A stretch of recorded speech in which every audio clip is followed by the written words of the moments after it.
இன்ஃபர்டிலிட்டியில் semen analysis பற்றி சொன்னீங்க. அதை பற்றி இன்னும் கொஞ்சம் டீட்டெயிலாக எக்ஸ்பிளைன் பண்ண முடியுமா? ஓகே.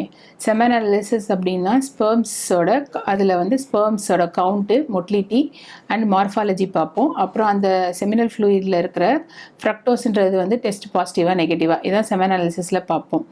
அதில் பார்த்தீங்கன்னா ஸ்பெர்ம்ஸ் கவுண்ட் வந்து WHO ஸ்டாண்டர்ட் படி மோர் தேன் 15 மில்லியன் இருக்கணும். மொட்டிலிட்டி வந்து ரேப்பிட் மொட்டிலிட்டி வந்து மோர் தேன் 30% இருக்கணும். டோட்டல் மொட்டிலிட்டி வந்து ஒரு 40-50% மேலே இருக்கணும். மார்ஃபாலஜி வந்து மோர் தேன் 4% இருக்கணும். இப்போ இந்த பிக்சரில் பார்த்தீங்க அப்படின்னா நார்மலாக இருக்கிற ஸ்பெர்ம்ஸு வித் குட் மொட்டிலிட்டியோட இருக்கிற பிக்சர் இதுதான்.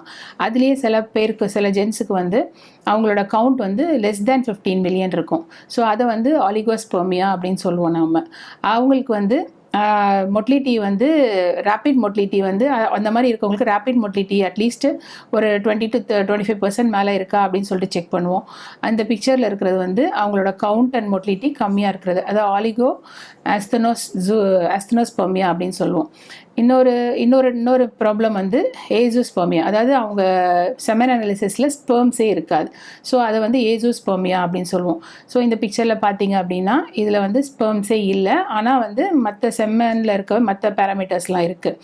சில ஜென்ஸுக்கு வந்து மார்ஃபாலஜி வந்து கவுண்ட்டு மொட்டிலிட்டி எல்லாம் நல்லாயிருக்கும், ஆனால் மார்ஃபாலஜி வந்து கம்மியாக இருக்கும், லெஸ் தேன் 4%. மார்ஃபாலஜி அப்படின்னா ஒரு ஸ்பெர்ம் எடுத்துட்டிங்கன்னா அதுக்கு ஹெட்டு, பாடி அண்ட் டெய்ல் அப்படி இருக்கும். ஸோ அந்த ஹெட், பாடி, டெய்லோட ஸ்ட்ரக்சர் வந்து நல்லா இருக்கா அப்படின்னு சொல்லி பார்க்கணும். சில ஸ்பெர்ம்ஸ்க்கு வந்து டபுள் ஹெட் இருக்கும், சில ஸ்பெர்ம்ஸ்க்கு வந்து ஹெட் வந்து ஒரு குளோப் ஷேப்பில் இருக்கும், சில பாடியில் ப்ராப்ளம் இருக்கும், சிலதுக்கு டபுள் டெய்ல் இருக்கும், சிலதுக்கு ஷார்ட் டெய்ல் இருக்கும். ஸோ அதெல்லாம் தான் மார்ஃபாலஜி அப்படின்னு சொல்லுவோம். இதெல்லாமே மைக்ரோஸ்கோப்பிக்கில் நம்ம பார்ப்போம். இப்போ செமன் அனாலிசிஸ் பண்ணிவிட்டு நம்ம அதுக்கேற்ற மாதிரி அவங்களுக்கு வந்து ட்ரீட்மெண்ட் வந்து கொடுப்போம்.